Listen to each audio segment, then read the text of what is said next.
நியூஸ்லலாம் நிறையா வர ஆரம்பிச்சது. ஃபர்ஸ்ட் என்னுடைய ஆர்ட் ஒர்க்லாம் வந்து ஆன்லைன்ல நான் சேல் பண்ணுறேன். அந்த ஓவியத்துக்கு வந்து அங்கீகாரம் வந்து பார்த்தீங்கன்னா 1,00,000 சேல் ஆச்சு. ஸோ அப்போ தான் வந்து இந்த நிறைய ஊடகங்கள் வந்து பேட்டி எடுக்க ஆரம்பிச்சாங்க. அப்போ வந்து நிறைய பேர் சொல்ல ஆரம்பிச்சாங்க, ஏன் இந்த மாதிரி கிரிக்கெட் இருக்க, இந்த மாதிரி கிரிக்கெட் இருக்குது, நீ வெளியில் போயிட்டு ரோட்டில் வரைஞ்சா கூட உனக்கு பைசா போடுவாங்க. ஸோ அந்த மாதிரி நெகட்டிவாக நிறைய சொல்ல ஆரம்பிச்சாங்க. ஸோ இப்போ உங்களோட இந்த கிரியேட்டிவிட்டிக்கு ஒரு நல்ல ரெகக்னேஷன் கிடைச்சதா, இல்லை உங்களுக்கு கிடைச்ச ஒரு பெரிய அப்ரிசியேஷன் இல்லைன்னா ரெகக்னேஷன் எதை சொல்லுவீங்க? ரெகக்னேஷன் பார்த்தீங்கன்னா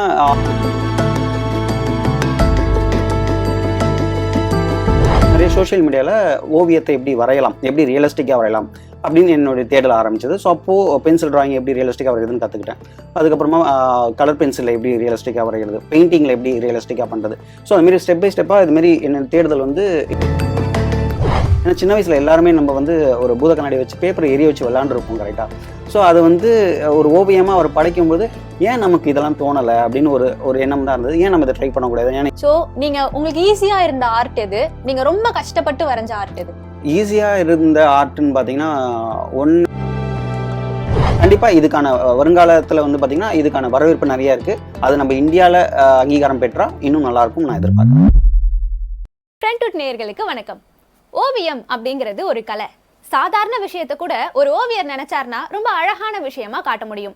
ஓவியம் எத்தனையோ விதங்கள்ல வித்தியாசமா இருக்கு. அதே மாதிரி இன்னைக்கு நம்ம பார்க்க போறவரும் ஒரு வித்தியாசமான ஓவியர் தான். ஏசியாவுடைய முதல் சன்லைட் ஆர்டிஸ்ட் இவர் தான். இவர் நம்ம தமிழ்நாட்டில் இருக்காரு, நம்ம தமிழ்நாட்டை சேர்ந்தவர் அப்படிங்கிறது நம்ம தமிழ்நாட்டுக்கு ஒரு பெரிய ப்ரைட் அப்படின்னு கூட சொல்லலாம். அது வேற யாரும் இல்ல, Asia's first sunlight artist mister Vignesh அவர்கள். அவரு கூட தான் இன்னைக்கு நம்ம பேச போறோம். வாங்க தொடர்ந்து பேசலாம். வணக்கம். உங்களை பத்தி சொல்லுங்க சார். என் பேர் விக்னேஷ். நான் வந்து பார்த்தீங்கன்னா சூரிய ஒளி ஓவியர். மயிலாடுதுறையிலேருந்து வந்தேன். சூரிய ஒளி ஓவியம் அப்படின்னா என்ன? சூரிய ஒளி ஓவியம்னா இப்போ நம்ம நிறைய பேர் வந்து பார்த்தீங்கன்னா பென்சிலில் வரைவாங்க, ஸோ பெயிண்டிங்கில் வரைவாங்க. ஸோ இந்தமாரி வெவ்வேறு மீடியம் வச்சு வரைவாங்க. இது பேர்லாம் மீடியம் சொல்லுவாங்க.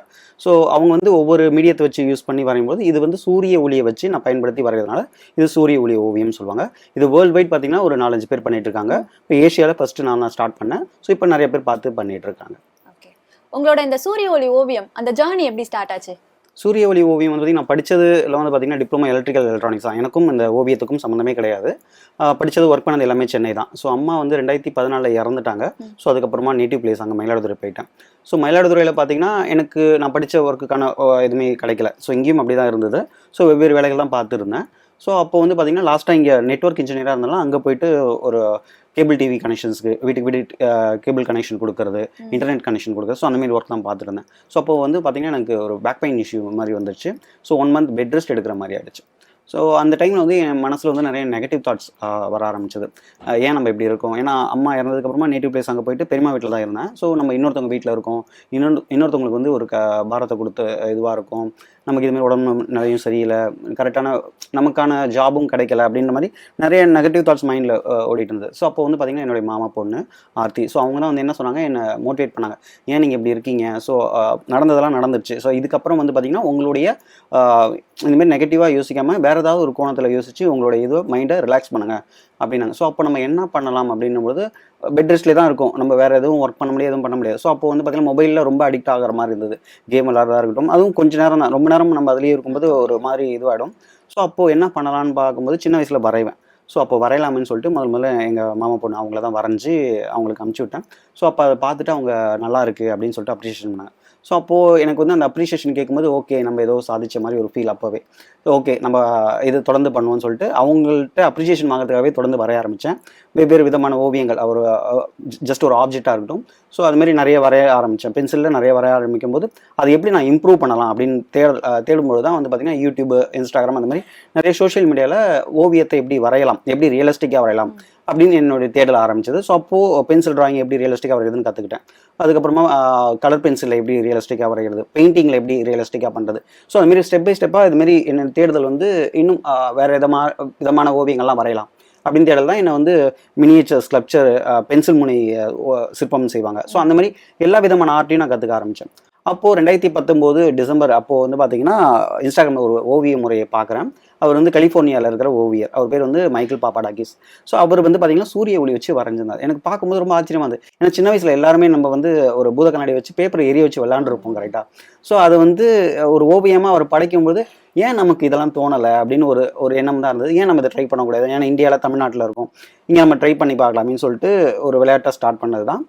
இப்போ பார்த்தீங்கன்னா முதல்ல ஒரு கண்ணு வரைஞ்சி பார்த்தேன். அதுக்கப்புறம் ஏற்கனவே நான் பென்சிலில் வரைஞ்சி நல்லா ப்ராக்டிஸ் பண்ணதுனால போர்ட்ரேட்லாம் நிறைய நல்லா வரைய ஆரம்பிச்சதுக்கப்புறம் சரி ஓகே இது ஒரு நம்ம ஒரு ஊடகமாக, அதாவது ஒரு மீடியமாக கொண்டு நம்ம இதை பண்ணலாம் ஆரம்பிக்கலாம்னு சொல்லிட்டு நான் ஏற்கனவே 3D ட்ராயிங்லாம் பண்ணும்போதே சோஷியல் மீடியாவில் ஷேர் பண்ணும்போது நடிகர்களோட மூவிக்கு ஏற்ற மாதிரி நம்ம ட்ரெண்டிங் ஏற்ற மாதிரி வரைவோம். ஸோ அப்போ வரையும் பொழுது அவங்க ஷேர் பண்ணியிருந்தாங்க. ஸோ அதுக்கே அப்ரிஷியேஷன் கிடைச்சது. ஏன் நம்ம இதை பண்ணக்கூடாதுன்னு சொல்லிட்டு முதல்ல ஹிப்ஹாப் ஆதி அவங்களுடைய ஓவியத்தை வந்து சூரிய ஒளியில் வரைஞ்சேன். ஸோ அவர் ஷேர் பண்ண பிறகு நல்லா வைரல் ஆச்சு.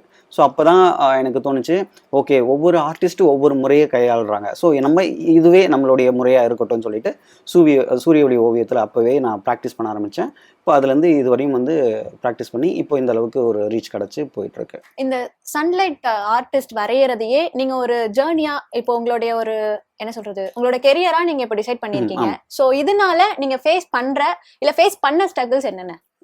சூரிய ஒளி அதாவது இப்போ வந்து ஓவியத்திலேயே நான் முழுசாக ஈடுபாடு கொள்றதுக்கு முன்னாடி வந்து பார்த்தீங்கன்னா இந்த மாதிரி வேலைக்கு போயிட்டு இருந்தேன்னு சொன்னேன் பார்த்தீங்களா. அப்போ பெட் ரெஸ்ட் எடுத்துட்டு ப்ராக்டிஸ் பண்ணிட்டு இருக்கேன் அப்போ. ஸோ அப்போ எதுவுமே யாருமே ரிலேட்டிவ் சைட்லலாம் யாருமே எதுவுமே சொல்லலை.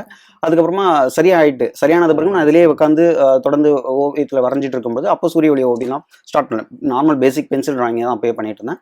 ஸோ அப்போ வந்து நிறைய பேர் சொல்ல ஆரம்பிச்சாங்க, ஏன் இந்த மாதிரி கிரிக்கெட் இருக்க, இந்த மாதிரி கிரிக்கெட் இருக்குது, நீ வெளியில் போயிட்டு ரோட்டில் வரைஞ்சா கூட உனக்கு பைசா போடுவாங்க. ஸோ அந்த மாதிரி நெகட்டிவாக நிறைய சொல்ல ஆரம்பிச்சாங்க. அவங்களுடைய பார்வையில் வந்து அது ஒரு நல்ல எண்ணமாக இருக்கும். ஏன்னா வந்து இந்த மாதிரி இருக்கிறதுக்கு வேலைக்கு போனாதான்ப்பா உனக்கு அடுத்தது அப்படின்ற மாதிரி சொல்கிறாங்களா என்னமோ சம்திங். பட் எனக்கு அது ஒரு நெகட்டிவாகவே தோண ஆரம்பிச்சது. ஏன் இப்படி சொல்கிறாங்க, நம்ம இதில் ஏதாவது பண்ணலாமே அப்படின்னு சொல்லிட்டு நிறைய இடத்துல குவிட் பண்ணிட்டு போகலான்லாம் இருந்தேன். ஸோ அப்போ என்னுடைய மோட்டிவேஷன் எல்லாமே வந்து பார்த்தீங்கன்னா என்னுடைய மாமா பொண்ணும் அப்புறம் பார்த்தீங்கன்னா அத்தை பையன் ஒருத்தர் இருக்கான் அவினாஷ். இவங்க 2 பேருமே நல்லாவே மோட்டிவேட் பண்ணியிருந்தாங்க. ஸோ அவங்க 2 பேரும் மோட்டிவேட் பண்ணனால தான் நான் இன்னும் இம்ப்ரூவ் பண்ணிக்கணும் பண்ணிட்டு அதுக்கப்புறம் என்னுடைய ஃப்ரெண்டு ஒருத்தவர், அவர் பேர் வந்து விக்ரம் நந்தகோபால், அவரும் மோட்டிவேட் பண்ணாங்க. இவங்க 3 பேரோட மோட்டிவேஷனில் தான் அடுத்தடுத்து நம்ம பண்ணுவோம், யார் என்ன சொன்னாலும் பரவாயில்ல, நம்ம இதில் சாதிச்சு காட்டுவோம், ஏதாவது பண்ணுவோம் அப்படின்னு சொல்லிட்டு அடுத்தடுத்த ஸ்டெப்பில் நான் பண்ண ஆரம்பித்தேன். ஸோ அப்போ நெகட்டிவ் நிறையா சொல்லிட்டு இருந்தாங்க. நான் அதை தாண்டி இவங்கெல்லாம் மோட்டிவேட் பண்ணனால தான் இந்த இடத்துக்கு நான் வர ஆரம்பிச்சது. ஏன்னா எல்லாருடைய பார்வையிலும் வந்து ஓவியத்தில் என்ன பண்ண முடியும், கடைசி கட்டத்தில் எல்லாருக்குமே ஒரு கொஸ்டின் மார்க் வந்து இதுல என்ன வருமானம் இருக்குன்னு தான் எதிர்பார்ப்பாங்க. கரெக்டா ஒரு ரெகக்னேஷனும் இருக்காது, வருமானமும் இருக்காது. இதுல என்ன பண்ண போறான்ற ஒரு நோக்கத்துல தான் எல்லாம் இருப்பாங்க. எனக்குமே தெரியாது நான் இந்த அளவுக்கு ரீச் ஆகலாம் தெரியும். நான் என்னுடைய இன்ட்ரெஸ்ட் ஒரு விஷயத்தை தொடர்ந்து பண்ணும்பொழுது அதுக்கான அங்கீகாரம் தானா கிடைக்கும்ன்றதை நான் உணர்ந்தேன். அதே மாதிரி நமக்கு பிடிச்ச விஷயத்த தொடர்ந்து செய்யலாம் அப்படின்ற ஒரு எண்ணமும் அப்பதான் தோணுச்சு. இவங்களால மட்டுமா, இந்த மோட்டிவேஷனால மட்டும்தான் நான் இந்த அளவுக்கு வர ஆரம்பிச்சேன். Super sir. ஸோ இப்போ உங்களோட இந்த கிரியேட்டிவிட்டிக்கு ஒரு நல்ல ரெகக்னேஷன் கிடைச்சதா, இல்லை உங்களுக்கு கிடைச்ச ஒரு பெரிய அப்ரிசியேஷன் இல்லைன்னா ரெகக்னேஷன் எதை சொல்லுவீங்க? ரெகக்னேஷன் பார்த்தீங்கன்னா நிறைய இப்போ ஓவியர்கள் நிறைய பேர் இருக்கிறாங்க. பென்சில் இருக்கட்டும், நிறைய விதமான டிஃப்ரெண்ட் டைப் ஆஃப் ஆர்ட் ஒர்க்லாம் பண்ண ஆரம்பிச்சிட்டாங்க. அவங்களுக்கும் வந்து பார்த்தீங்கன்னா யாராவது ஒரு ஆக்டர் வரைஞ்சாலும் சரி அவங்க ஷேர் பண்ணுறதா இருக்கட்டும், சின்ன சின்ன அப்ரிசியேஷன் கிடைக்குது. அதை தாண்டி எனக்கு அங்கீகாரம் கிடைச்சதான்னு கேட்டால் கண்டிப்பாக கிடைச்சது. ஏன்னா இது ஒரு புதுவிதமான ஓவிய முறை. ஸோ இந்த ஓவிய முறை வந்து வேர்ல்டு வைட்லேயே சில பேர் தான் பண்ணாங்க. இப்போ ஏஷியாவில் நான் தான் ஃபஸ்ட்டு ஸ்டார்ட் பண்ணேன் அப்படின்ற அந்த புரிதல் வந்து பார்த்தீங்கன்னா எப்போ எனக்கு ஆரம்பிச்சது அப்படின்னாக்கா, நிறைய ஓவியங்கள் ஷேர் பண்ணி நம்ம பண்ணிட்டு இருக்கோம்.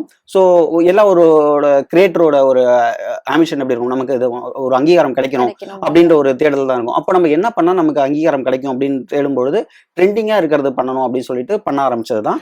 ஸோ அப்போ வந்து பார்த்தீங்கன்னா ஆக்டர்ஸோட இதெல்லாம் வரைய ஆரம்பித்தேன். அப்போ பார்த்தீங்கன்னா ஆர்யா சாரோட சார்பட்ட படத்துக்காக வரைய ஆரம்பித்தேன். ஸோ அதெல்லாம் ஒரு சின்ன அப்ரிசியேஷன்லாம் கிடைக்க ஆரம்பிச்சது. ஸோ அப்போ நம்ம வேர்ல்டு வைடில் ரீச் ஆகணும் அப்படின்னும் போது அப்போது வந்து பார்த்தீங்கன்னா இலான் மஸ்கோட பேஜ் நிறையா வர ஆரம்பிச்சது. அப்போது வந்து அவருடைய இதெல்லாம் பார்க்கும்போது டெஸ்லா கார் அதெல்லாம் வந்து எனக்கு பார்க்கும்போது சரி ஏன் நம்ம இதை ட்ரை பண்ணணும்னு சொல்லி டெஸ்லாவுடைய ஒரு லோகோ ஒன்று பண்ணேன். ஸோ அது வந்து பார்த்தீங்கன்னா வேர்ல்டு வைட் நல்லா ரீச் ஆச்சு. அதுக்கு முன்னாடியே வந்து பார்த்தீங்கன்னா நியூஸ்லலாம் நிறையா வர ஆரம்பிச்சது. ஃபஸ்ட்டு என்னுடைய ஆர்ட் ஒர்க்லாம் வந்து ஆன்லைன்லாம் நான் சேல் பண்ணுறேன். அந்த ஓவியத்துக்கு வந்து அங்கீகாரம் வந்து பார்த்தீங்கன்னா 1 lakh சேல் ஆச்சு. ஸோ அப்போ தான் வந்து இந்த ஓவிய முறைக்கு இவ்வளோ பணம் தராங்கன்னா இப்போ அதில் என்ன அந்த இது இருக்குது அப்படின்ற மாதிரி நிறைய ஊடகங்கள் வந்து பேட்டி எடுக்க ஆரம்பிச்சாங்க. ஸோ அப்போது வந்து இந்தியாவிலே நம்ம தான் பண்ணுறோம் அப்படின்ற ஒரு புரிதல் ஆரம்பிச்சு. அப்போ நம்ம தேட ஆரம்பிக்கிறோம்ல, கூகுளில் தேட ஆரம்பிக்கும் போது யார் இந்தியாவில் பண்ணுறா, நமக்கு ஒரு இது இருக்கும்ல, நம்ம பண்ணிட்டு இருக்கோம், நம்மள மாதிரி வேற யார் பண்ணுறாங்களான்னு தேடுதல் இருக்கும்ல. ஸோ அப்போ பண்ணும்போது இந்தியாவில் யார் பண்ணுறாங்கன்னு பார்க்கும்போது யாருமே இல்லை, என்னோட இதுதான் காட்டுச்சு. அதுவே ஒரு பெரிய அங்கீகாரமாக இருந்துச்சு.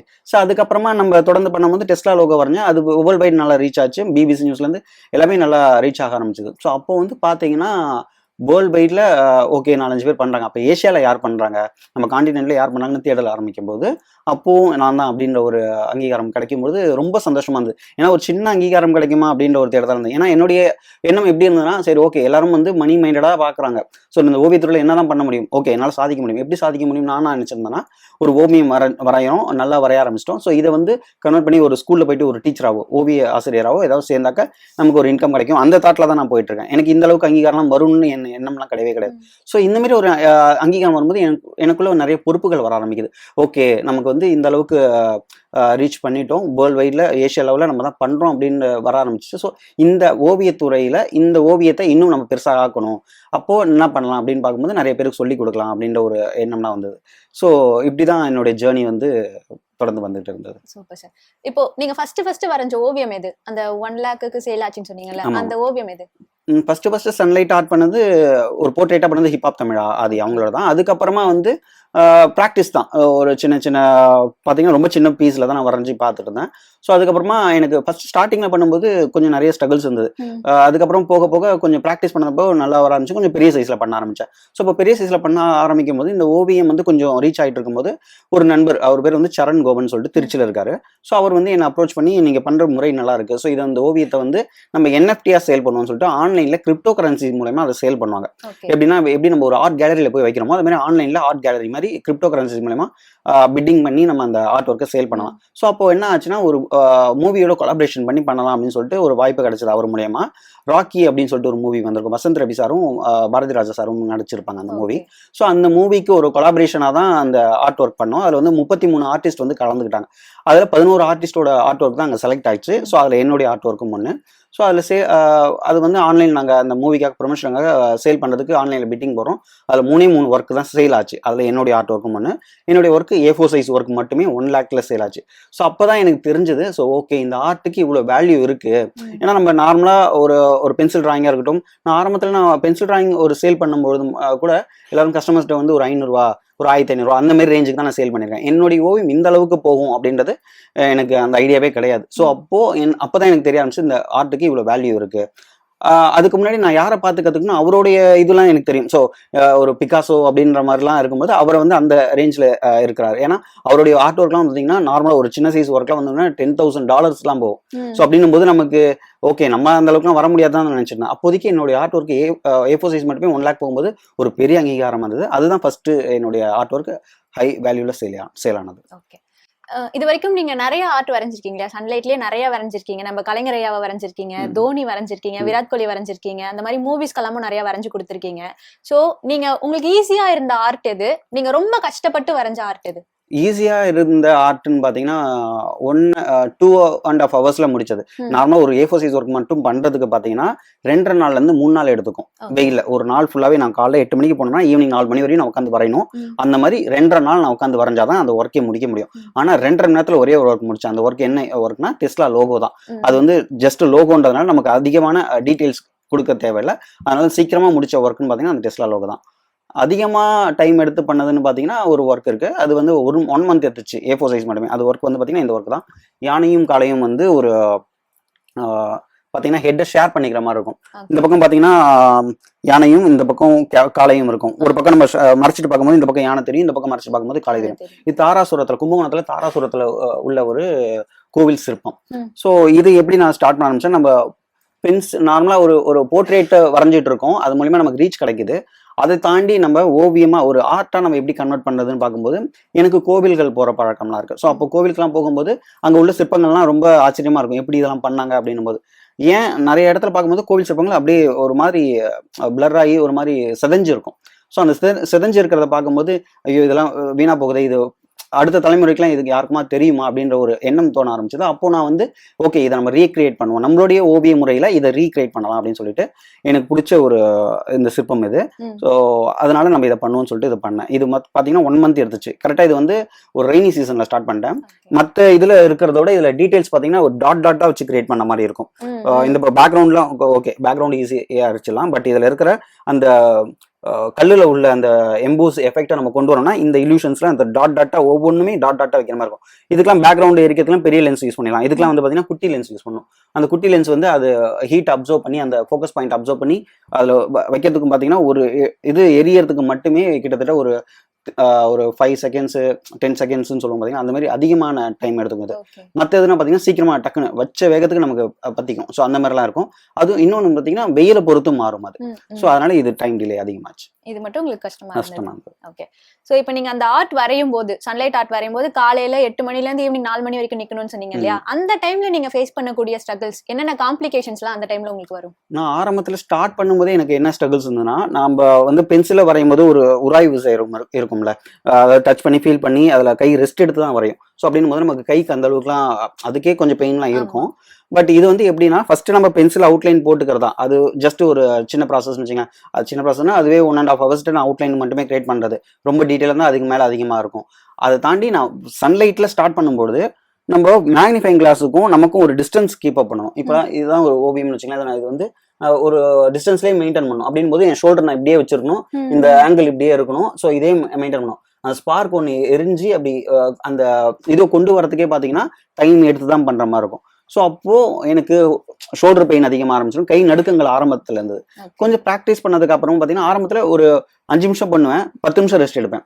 இப்போ போக போக என்ன ஆச்சுன்னா 20 நிமிஷம் நான் தொடர்ந்து வரைவேன், ஒரு 10 நிமிஷம் ரெஸ்ட் எடுப்பேன். ஸோ அந்த மாதிரி ஸ்ட்ரகிள்ஸ் இதுவாக இருந்தது.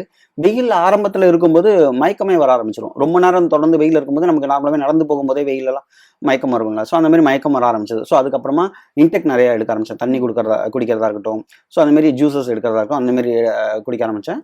ஆஃப்டர் மேரேஜ் வந்து பார்த்தீங்கன்னா ஒய்ஃப் எல்லாமே பார்த்துக்கிறாங்க. கரெக்டாக இந்த டைமுக்கு இது பண்ணிங்களா, கொஞ்சம் ரெஸ்ட் எடுத்து மோர் குடிக்கிறதா இருக்கட்டும், இளநீ நம்ம அடிக்கடி வெளில போனால் இளநீ குடிக்கிறதா இருக்கும். இந்தமாரி உடம்பு கொஞ்சம் பாதுகாத்து பண்ணுறதுனால கொஞ்சம் ஸ்ட்ரகிள்ஸ் இல்லாமல் மேக்ஸிமம் பண்ணேன். பட் இருந்தாலும் இடையில எனக்கு ஷோல்டர் பெயினே வந்துச்சு. இப்போ பார்த்தீங்கன்னா எனக்கு தொடர்ந்து இந்த ஷோல்டர் பெயின்லாம் இருக்குது. கொஞ்சம் ரெஸ்ட் எடுத்துட்டு இப்போ ஒரு ஒர்க்கு 3 நாள் அதுமாதிரி சொல்ல பார்த்தீங்கன்னா சின்ன ஒர்க்னா 3 நாள் ஓகே தொடர்ந்து பண்ணிவிடுவேன். பெரிய ஒர்க்லாம் A2 சைஸு A3 சைஸ்லாம் பார்த்தீங்கன்னா 7 நாள் 10-15 நாள்லாம் எடுக்கும். அதெல்லாம் பார்த்தீங்கன்னா நான் கரெக்டாக ஒரு 3 நாள் பண்ணுவேன், ஒரு நாள் கேப் விட்டுருவோம், ரெஸ்ட் எடுத்துருவோம். அதுக்கு அப்போ அடுத்த நாள் தான் பண்ணுவோம். ஸோ அந்த மாதிரி ரெஸ்ட் எடுத்து பண்ணதுனால அந்த அளவுக்கு ஸ்ட்ரகிள்ஸ் தெரியுது. நீங்க வேர்ல்ட் ரெக்கார்ட் பண்ணீங்க இல்லையா? ஸோ உங்களோட வேர்ல்ட் ரெக்கார்ட் எதை வச்சு பண்ணீங்க, அதை பத்தி சொல்லுங்க. வேர்ல்ட் ரெக்கார்ட் பார்த்தீங்கன்னா திருக்குறள் நான் இடையில எழுத ஆரம்பித்தேன். நம்ம 1330 குறளையும் எழுதணும் அப்படின்னு சொல்லிட்டு ஒரு பிளான்ல சுவடி மெத்தட்ல நான் ஸ்டார்ட் பண்ணேன். அது ஓலையில் இல்லாமல் என்ன ஆகும்னா மூங்கில் பட்டையில செதுக்கி அதில் பண்ணுற மாதிரி இது இருக்கும். ஸோ அது வந்து 1330 குறளையும் எழுதணும்னு சொல்லிட்டு போன சம்மரில் ஸ்டார்ட் பண்ணேன். பட் அதுக்கப்புறம் வந்து பார்த்தீங்கன்னா அது ரொம்ப குட்டி. நான் இதில் எந்த அளவுக்கு நான் சின்ன மேக்னிஃபைங் கிளாஸ் சொன்னனோ அதை விட சின்ன மேக்னிஃபைங் கிளாஸ் தான் அதை நான் யூஸ் பண்ணுவேன். அதுக்கு பார்த்தீங்கன்னா ரொம்ப வெயில் தேவை. இப்போ சம்மர் காலமும் ஸ்டார்ட் ஆயிடுச்சு. பட் பார்த்தீங்கன்னா வெதர் கண்டிஷன் சரியில்லை. ஸோ அந்த அளவுக்கு எனக்கு அந்த ஷார்ப்பான இது கிடைக்க மாட்டேது. ஸோ அது கிடைச்சதுன்னா நான் தொடர்ந்து அதை முடிச்சு எப்படியாவது இந்த 1330 குறளையும் பண்ணணும்னு ஐடியா இருந்தேன். ஸோ அப்போது இடையில வந்து பார்த்தீங்கன்னா இதை ஐன்ஸ்டீன் புக் ஆஃப் வேர்ல்ட் ரெக்கார்ட்னு சொல்லிட்டு துபாயில் உள்ள ஒரு இது அவங்க வந்து என்ன கேட்டாங்கன்னா இந்தமாரி நீங்கள் பண்ணுறீங்களா, அது நம்ம வேர்ல்ட் ரெக்கார்டாக பண்ணலாமா அப்படின்னு பார்க்கும்போது ஓகே 1330 குறளையும் முடிக்கிறதுக்கு எனக்கு லேட் ஆகும், ஜஸ்ட் வேறு ஏதாவது பண்ணலாமா அப்படின்னு கேட்கும்போது ஒரு 10 குறளை 1 மணி நேரத்தில் எழுத முடியுமா அப்படின்னு கேட்டாங்க. சரி ஓகே பண்ணலாம்னு சொல்லிட்டு 10 குறளை 1 ஹவரில் பண்ணுற மாதிரி ஒரு ரெக்கார்ட் பண்ணேன். 10 குறளை 1 மணி நேரத்தில் சன்லைட்டில் எழுதுற மாதிரி ஒரு ரெக்கார்ட் பண்ணியிருக்கேன். Super sir. ஸோ இப்போ இந்த ஆர்ட்டுக்கு உங்களுக்கு எவ்வளோ ரெவென்யூ வருது, நீங்கள் அதுக்கு எப்படி சார்ஜ் பண்ணுறீங்க? இங்கே பார்த்தீங்கன்னா நான் ஃபஸ்ட்டு ஆரம்பத்தில் எல்லாமே வந்து ஒரே சார்ஜஸ் தான் பண்ணியிருந்தேன். ஒரு பார்த்தீங்கன்னா ஒரு A4 சைஸ் நான் ஆரம்பத்தில் சொன்னேன் 1 lakh சேல் ஆச்சு. அதுக்கப்புறம் பார்த்தீங்கன்னா கலைஞர் ஐயா படமும் பெரியார் ஐயா படமும் பார்த்தீங்கன்னா அது ஆன்லைனில் அதான் சேல் பண்ணேன். அதுவும் பார்த்தீங்கன்னா ஒரு பீஸ் வந்து 80,000 சேல் ஆச்சு. ஸோ அது ஓகே, அது ஆன்லைனில் பிட்டிங் பண்ணி பண்ணுறாங்க. ஸோ அதில் கொஞ்சம் நம்ம அதிகமாக கிடைக்கும். ஸோ இப்போது ஒரு ஆவரேஜ் சார்ஜஸ் வைக்கலாம்னு சொல்லிட்டு நான் இப்போ பார்த்தீங்கன்னா 65,000 ஒரு A4 சைஸ் ஒர்க்குக்கு மட்டும் 65,000 ஃபிக்ஸ் பண்ணி நான் அதான் சேல் பண்ணிட்டேன். அதுக்கப்புறம் வந்து பார்த்தீங்கன்னா ரொம்ப சார்ஜஸ் அதிகமாக இருக்கிற மாதிரி இந்தியாவில் இருக்கிறவங்க, வெளிநாட்டில் இருக்கிறவங்க கரெக்டாக $800 அவங்களுக்கு அது பெருசாக தெரியல. ஸோ இங்கே வந்து பார்த்தீங்கன்னா அதிகமாக இருக்குது அப்படின்னு இது பண்ணாலும் ஓகே நம்ம வெளிநாட்டுக்கு $800 வச்சுக்கலாம். ஸோ இங்கே பாதிக்கு பாதி $400 வச்சுக்கலான்னு பார்த்தேன். ஸோ இங்கே $400 விச் மீன்ஸ் 32,000 நான் இங்கே பண்ணுறேன். இந்தியாவுக்கு வந்து 32,000 A4 size. So A3 size இது ரெண்டும் சேர்ந்தது ஒரு A3 சைஸ். ஸோ இந்த சைஸ்க்கு வந்து 65,000 சார்ஜ் பண்ணுறேன். A2 சைஸ் பார்த்தீங்கன்னா 1.5 lakhs வரையும் சார்ஜ் பண்ணுறேன். ஸோ ஃபைனல் கொஸ்டின், இதுல லைக் சன்லைட் ஆர்ட்ல உங்களுடைய ஃபியூச்சர் எப்படி இருக்கும் அப்படின்னு நினைக்கிறீங்க? உங்களோட ஃபியூச்சர் விஷன் என்ன? சன்லைட் ஆர்ட்ல வந்து பார்த்தீங்கன்னா இப்போ ஆரம்பத்தில் சொன்ன மாதிரி வேர்ல்ட் வைடில் ஒரு சில பேரால் மட்டும் தான் வரையப்படுது. ஓகேவா? ஸோ இது வந்து சன்லைட் ஆர்ட்னு சொல்லுவாங்க, சோலார் பைரோகிராஃபி அப்படின்ற ஒரு மெத்தட்லையும் சொல்லுவாங்க. ஸோ இது வந்து ரொம்ப சில பேர் தான் இருக்கிறாங்க. ஸோ இப்போ இந்தியாவில் நான் ஸ்டார்ட் பண்ணதுக்கப்புறம் பார்த்தீங்கன்னா நிறைய பேர் இப்போ என்கிட்ட நிறைய பேர் இன்ஸ்டாகிராமில் கேட்பாங்க, அவங்களுக்கு நான் இது சொல்கிறேன். இந்த மாதிரி நிறைய இன்டர்வியூஸில் எப்படி பண்ணணும் அப்படின்ற மாதிரி எல்லாமே சொல்லியிருக்கேன். ஸோ அப்படி அது பார்க்கும்போது நிறைய பேர் கற்றுக்கணும்னு விருப்பப்படுறாங்க. நிறைய பேர் வந்து எனக்கு வந்து ஒர்க் ஷாப்பை பண்ணி கொடுங்க அப்படின்ற மாதிரி கேட்குறாங்க. ஸோ ஒர்க் ஷாப் என்னால் தனியாக பண்ண முடியல. இடையில வந்து சென்ட்ரல் கவர்மெண்ட்டோட மினிஸ்ட்ரி ஆஃப் கல்ச்சர் இருக்காங்கல்ல, ஸோ அவங்களோட இணைஞ்சு ஒரு 25 பேருக்கு நாங்கள் சொல்லிக் கொடுத்தோம். ஸோ அந்த மாதிரி ஃபியூச்சரில் இந்த ஆர்ட் ஒர்க்கை நிறைய பேர் தமிழ்நாட்டில் நிறைய பேர் கற்றுக்கணும், இந்தியாவில் நிறைய பேர் கற்றுக்கணும். இப்போ தமிழ்நாட்டிலேருந்து நிறைய பேர் கற்றுக்கணும். ஏன்னா ஓவியத்துறைக்கு அங்கீகாரம் பெற்ற ஓவிய முறைக்கு அங்கீகாரம் பெற்றதே வந்து தமிழ்நாடு தான். ஸோ அப்படின்னும் போது இந்த ஓவியம் மெத்தடை வந்து தமிழ்நாட்டில் நிறைய பேர் பண்ணால் ஒன்றும் வந்து தமிழ்நாட்டுக்கு பெருமையாக இருக்கும், இந்தியா லெவலில் பண்ணும்போது இந்தியாவுக்கு ஒரு பெருமையாக இருக்கும். ஸோ அதை வந்து இன்னும் நிறைய பேர் கற்றுக்கணும். நிறைய விதமாக அவங்களுக்கான ஒரு யூனிக்கான முறை. இப்போ நான் எப்படி ஒரு சன்லைட் ஆர்ட்டில் நான் பண்ணுறேன், பட் நான் எப்படி யாரை பார்த்து கற்றுக்கணும், அவங்க முறைப்படி பண்ண மாட்டேன், எனக்குன்னு ஒரு டெக்னிக்கை யூஸ் பண்ணி தான் நான் பண்ணுறேன். ஸோ அந்த மாதிரி அவங்களுக்கான ஒரு டெக்னிக் உருவாக்கி அதை நிறைய பேர் இந்த ஓவியத்துறையில் பண்ணணும் அப்படின்னு ஐடியா இருக்குது. அண்ட் நம்ம தமிழ்நாட்டில் சரி இந்தியாவில் நிறைய சிற்பங்கள் வந்து அழிஞ்சிட்டு இருக்குல்ல, ஸோ அதை ரீக்ரியேட் பண்ணி இந்த ஓவிய முறையை நான் கிரியேட் பண்ணணும்னு ஐடியா இருக்குது. ஸோ அந்த மாதிரி ஒரு நம்ம கல்ச்சரை இந்த ஆர்ட் மூலயமா கொண்டு வந்தால் நல்லாயிருக்கும் அப்படின்றது தான். ஸோ கண்டிப்பாக இதுக்கான வருங்காலத்தில் வந்து பார்த்திங்கன்னா இதுக்கான வரவேற்பு நிறையா இருக்குது. அது நம்ம இந்தியாவில் அங்கீகாரம் பெற்றா இன்னும் நல்லாயிருக்கும் நான் எதிர்பார்க்குறேன். உங்களை மாதிரி இருக்கக்கூடிய அப்கமிங் ஓவியர்களுக்கு, ஆர்டிஸ்டுக்கெல்லாம் என்ன சொல்லணும்னு விரும்புறீங்க? அப்கமிங் ஆர்டிஸ்ட்க்கு வந்து என்ன சொல்ல விரும்புறேன்னா, இப்போ நிறைய பேர் வந்து சூரிய ஒளி ஓவியம் பண்ணுறாங்க. சூரிய ஒளி ஓவியம்னு இல்லை, இப்போ நிறைய துறையில் பார்த்தீங்கன்னா இப்போது ஆரம்ப காலத்தில் ஓவியத்துக்குலாம் அவ்வளோ அங்கீகாரம் இருந்தது ஆரம்ப காலத்துலலாம். அதுக்கப்புறம் பார்த்தீங்கன்னா அந்த பெயிண்டிங்ன்ற அந்த ஓவியத்துறைக்குன்றதான அங்கீகாரமே நிறைய இடத்துல கிடைக்க மாட்டுது. ஸோ லாஸ்ட்டாக ஒரு ஓவிய அங்கீகாரம்னு பார்த்தீங்கன்னா யாருக்கு கிடைச்சதுன்னா இளையராஜா சார்னு சொல்லிட்டு ஒருத்தவங்க இருந்தாங்க. அவங்க hyper realistic oil painting artist தான் அவர். ஸோ அவருக்கு தான் வேர்ல்டு வைடில் நல்லா ரீச் கிடச்சி ஒரு ஓவியர்ன்ற ஒரு அங்கீகாரம் கிடைச்சது. அதுக்கப்புறம் பார்த்தீங்கன்னாலும் அதுக்கு முன்னாடியும் யாருக்கும் அந்த அளவுக்கான அங்கீகாரம் கிடையாது. ஏன்னா இப்போ நிறைய பேர் வந்து பார்த்தீங்கன்னா ஓவியத்துறையில் வரவங்க ஒரு பேப்பர்ஸ்க்கு வந்து கார்ட்டூனிஸ்டாக போக ஆரம்பிச்சாங்க. அந்த மாதிரி ஒரு அந்த ஓவியம் வந்து எல்லா துறையிலும் ஒளிஞ்சிட்டு இருக்கிற மாதிரி தான் இருக்கிறது, வந்து தனியாக வர மாட்டுது. ஸோ அந்த மாதிரி ஒரு தனியாக யூனிக்காக பண்ண வச்சு நிறைய பேர் பண்ணி இந்த ஓவியத்துறையை வளர்க்கணுன்றது தான் என்னுடைய ஆசை. ஸோ அதை வந்து இந்த மாதிரி தொடர்ந்து யாராவது ஒரு ஓவியர்கள் வந்து அதை கொண்டு வரணும், அதுதான். ஓகே. ஸோ இப்போ இந்த ஆர்ட்லயே பாத்தீங்கன்னா மைலூட்டா அவ்வளோ விஷயங்கள் கொண்டு வந்திருக்கீங்க இல்லையா? சோ அதுக்கு நீங்க என்ன மாதிரி டெக்னிக் யூஸ் பண்ணுவீங்க? எப்படி அந்த அளவுக்கு மைலூட்டா அதுல அந்த இப்போ அதுதான் நான் வந்து ஓவியம் வரையும் பொழுது வந்து மேக்னிஃபைங் கிளாஸ் வச்சு தான் நான் பண்றேன். ஸோ மேக்னிஃபைங் கிளாஸ்ல வந்து 3 விதமான மேக்னிஃபைங் கிளாஸ் யூஸ் பண்றேன். சின்னது ஒன்று யூஸ் பண்றேன், மீடியம் வந்து பிக்கர் சைஸ் ஒன்று யூஸ் பண்றேன். ஸோ இப்போ அதோட பெருசும் நான் ஒன்று யூஸ் பண்றேன். அது எதுக்கு நான் அப்படி வேரியேஷன்ஸ் காட்டுறேன்னா, இப்போ இந்த குட்டி குட்டி டாட் வைக்கணும்னா அதுக்கு நான் சின்ன மேக்னிஃபைங் கிளாஸ் வச்சு தான் பண்ண முடியும். ஓகேவா? ஸோ அதுதான் எனக்கு அந்த ஹை டீடைல் கொடுக்குறது. ஸோ மீடியம் சைஸ்னா பார்த்தீங்கன்னா இப்போ நான் முதல்ல இந்த அவுட்லைன் பென்சில் பண்ணா அந்த அவுட்லைனை ஃபுல்லாக வரைகிறதுக்கு மீடியம் சைஸ் தான் யூஸ் பண்ணுவேன். அதுக்கப்புறம் பேக்ரவுண்டு இந்த மாதிரி பெரிய பெரிய ஏரியா இருக்கிறதுக்கு பெரிய மேக்னிஃபைங் கிளாஸ் வச்சு யூஸ் பண்ணுவேன். ஸோ அந்த மாதிரி டிஃபரன்ஷியேட் பண்ணி நான் வரையறதுனால தான் இந்த அளவுக்கு டீடைல் கிடைக்கிறது. ஓகே. இப்போ ஆர்டிஸ்ட் எல்லாம் பாத்தீங்கன்னா ஒரு ஹீரோ ஹீரோயினை வரையறாங்க, இல்ல அரசியல் கட்சி தலைவர் யாரையாவது வரையறாங்க அப்படின்னா அவங்கள பார்த்து நேர்லயே கொண்டு போய் கொடுத்துட்டு வருவாங்க. அது மூலமா அவங்களுக்கு கொஞ்சம் பாப்புலாரிட்டி கிடைக்கும். சோ அந்த மாதிரி உங்களுக்கு ஏதாவது சான்ஸ் கிடைச்சிருக்கா? அந்த மாதிரி ஏதாவது பண்ணிருக்கீங்களா? அந்த மாதிரி பாத்தீங்கன்னா நிறைய ஆக்டர்ஸ்லாம் வரைஞ்சிருக்கேன். ஃபர்ஸ்ட் ஆரம்பத்தில் ப்ரொமோஷன்ஸ்க்கு ரீல்ஸா பண்ணி போட்டிருக்கேன். அதுக்கப்புறம் பாத்தீங்கன்னா நிறைய தலைவர்களை வந்து வரைஞ்சி கேட்டிருக்காங்க. ஆர்டர் ஒர்க்காக தான் பண்ணியிருக்கேன். ஸோ அந்த மாதிரி நேரில் நானா எதுவும் அப்ரோச் பண்ண கிடையாது, எனக்கு ஆர்டர் ஒர்க்காக வந்திருக்கு. அந்த மாதிரி ஒரு ஆப்பர்ச்சுனிட்டி வந்து பாத்தீங்கன்னா லாஸ்டா மா சுப்பிரமணியம் ஐயா அவங்களோட வந்து 150வது மாரத்தான் ஓடினாங்க. ஸோ அதுக்கு கிஃப்ட் பண்ணுன்னு சொல்லிட்டு ஒருத்தவங்க வரைஞ்சி கேட்டிருந்தாங்க ஆர்டர் ஒர்க்கா. ஸோ அது வரைஞ்சி கொடுக்கும்போது ஆர்டிஸ்டா நீங்களே வந்து கொடுத்தா நல்லா இருக்கும் அப்படின்னு கேட்டாங்க. ஸோ அப்போ நேரில் போய் நான் கொடுத்துட்டு வந்தேன். ஸோ இந்த மாதிரி தான் பண்ணியிருக்கேன், தவிர்த்து நானா எதுவும் அப்ரோச் பண்ண கிடையாது. இப்ப இருக்கக்கூடிய கவர்மெண்ட், நம்ம ஸ்டாலின் ஐயாக்கு கீழே இருக்கக்கூடிய கவர்மெண்ட் வந்து இளைஞர்களுக்கு சுயதொழில் செய்யறவங்க எல்லாரையுமே வந்து ரொம்ப பெருசா காட்டுறாங்க. அவங்களுடைய டேலண்ட்டை வெளிக்கொண்டு வரதுக்காகவும் அவங்களை ஹைலைட் பண்ணி காட்டுறதுக்காகவும் நிறைய செய்யறாங்க. ஸோ அந்த விதத்துல நம்ம கவர்மெண்ட் உங்களுக்கு என்ன செய்யணும் அப்படின்னு நினைக்கிறீங்க? நம்ம தமிழ்நாடு கவர்மெண்ட் பார்த்தீங்கன்னா இப்போ நிறைய விளையாட்டுத்துறைக்கு நிறைய இது பார்த்தீங்கன்னா நிறைய பேரை கொண்டு வராங்க. நீங்கள் சொல்கிற மாதிரி நிறைய ஆப்பர்ச்சுனிட்டிஸ் உருவாக்கி கொடுத்துட்டு இருக்காங்க. ஸோ அந்த விதத்தில் இந்த ஓவியத்துறைன்றது இப்போ நிறைய பேருக்கு தெரிய ஆரம்பிச்சிருக்கு. ஸோ இந்த ஓவியத்துறையில் உள்ள ஓவிய மாணவர்களாக இருக்கட்டும், ஓவியத்தில் சாதித்து வர கலைஞர்களாக இருக்கட்டும், அவங்கள வந்து இன்னும் மோட்டிவேட் பண்ணி இந்த ஓவியத்துறையை இன்னும் பெருசுப்படுத்தினா நல்லாயிருக்கும் அப்படின்னு நான் எதிர்பார்க்குறேன். இன்னொன்று வேர்ல்டு வைடில் சில பேரால் மட்டுமே இந்த ஓவிய முறை சூரிய ஒளி ஓவிய முறை வந்து செஞ்சிட்டு இருக்காங்க. ஸோ அதை வந்து என்ன பண்ணணும்னா இன்னும் இம்ப்ரூவ் பண்ணி தமிழ்நாட்டில் தான் இந்த சூரிய ஒளி ஓவியர்கள் அதிகமாக இருக்கிறாங்க அப்படின்றத இந்தியா லெவலுக்கு கொண்டு போய் காட்டணும் அப்படின்ற ஒரு எதிர்பார்ப்பு இருக்கு. ஸோ இவ்வளவு நேரம் எங்க நேயர்களுக்காக உங்களுடைய திறமையை பத்தியும் உங்களுடைய ஸ்ட்ரகிள்ஸை பத்தியும் நிறைய விஷயங்கள் ஷேர் பண்ணீங்க. ரொம்ப நன்றி. நன்றி.